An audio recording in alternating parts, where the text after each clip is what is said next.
En 1986, la princesse Stéphanie de Monaco n'a pas encore 20 ans quand elle enregistre une chanson qui la révélera véritablement en France, comme un ouragan.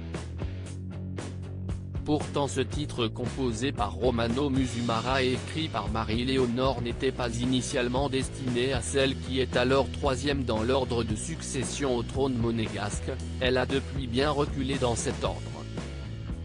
En effet, Closer vous propose d'en savoir plus sur l'histoire de cette chanson culte et de découvrir quelles sont les chanteuses qui ont refusé de la chanter avant Stéphanie de Monaco. Dans un premier temps, la mélodie est proposée à Jeanne Mas. Mais cette dernière la refuse et lui préfère ce qui deviendra, par la suite, le succès de sa carrière, En rouge et noir.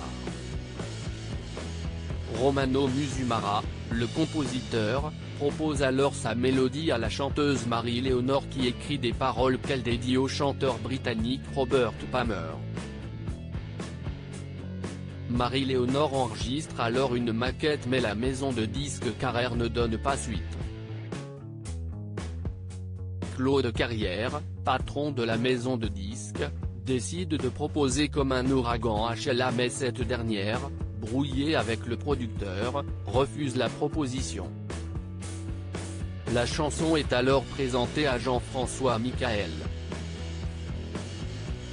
Ce dernier sait que la princesse Stéphanie de Monaco cherche une chanson pour se lancer dans la musique.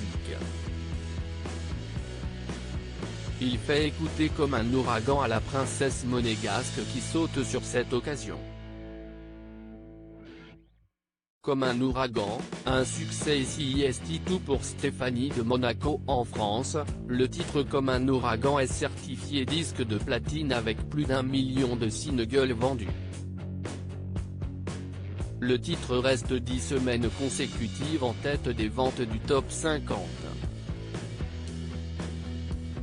Il se classe à la deuxième place des ventes de 1986 derrière Les Démons de minuit du groupe Image. Mais Stéphanie de Monaco ne parvient pas à surfer sur le succès de son premier single pour lancer véritablement sa carrière de chanteuse.